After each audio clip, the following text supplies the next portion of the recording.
मौसम की तब्दीली की वजह से लगने वाली बीमारी खांसी हर इंसान का मसला है। ये सांस की नाली और फेफड़ों की हवाई नालियों में अगर कोई खारजी अंसर या फिर बलगम मौजूद हो तो इसे खारिज करने के लिए खांसी बहुत ही ज़्यादा ज़रूरी होती है।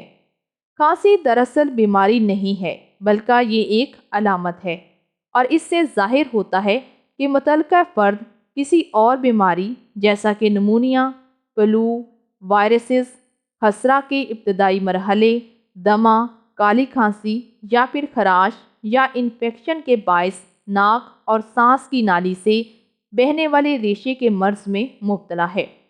खांसी की बहुत ज़्यादा सारी इकसाम होती हैं। कुछ अचानक से शुरू होती हैं और 1 या फिर 2 दिन में ठीक हो जाती हैं और कुछ कई कई हफ्तों तक जारी रहती हैं। एक बलगमी खांसी होती है जिसमें बहुत ज़्यादा बलगम और रेशा खारिज होता है, जबकि खुश्क खांसी में बलगम बहुत ही कम या फिर बिल्कुल भी नहीं निकलता और इसकी आवाज़ बहुत तकलीफ दे और तेज़ होती है। खुश्क खांसी के सबब इन्फेक्शन या नज़ले के सबब खारिज होने वाला मवाद, फ़ज़ा में मौजूद केमिकल्स, सांस की नाली में कोई खारजी चीज़ या फिर घबराहट भी हो सकती है। बलगमी या फिर तर खांसी इस वक्त होती है जब इन्फेक्शन या एलर्जी के बायस फेफड़े की नालियों में सोजिश हो जाए।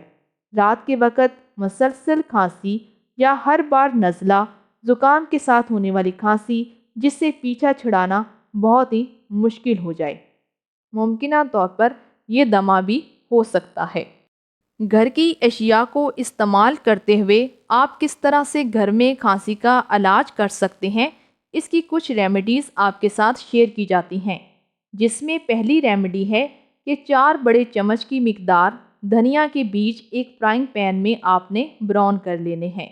फिर इसे 4 कप पानी में अदरक के 4 कटे हुए टुकड़ों के साथ आपने इस वक्त तक उबालना है कि पानी पीछे 2 कप रह जाए। इसके बाद इसे छान लें और वक्फे वक्फे से इसका इस्तेमाल करें।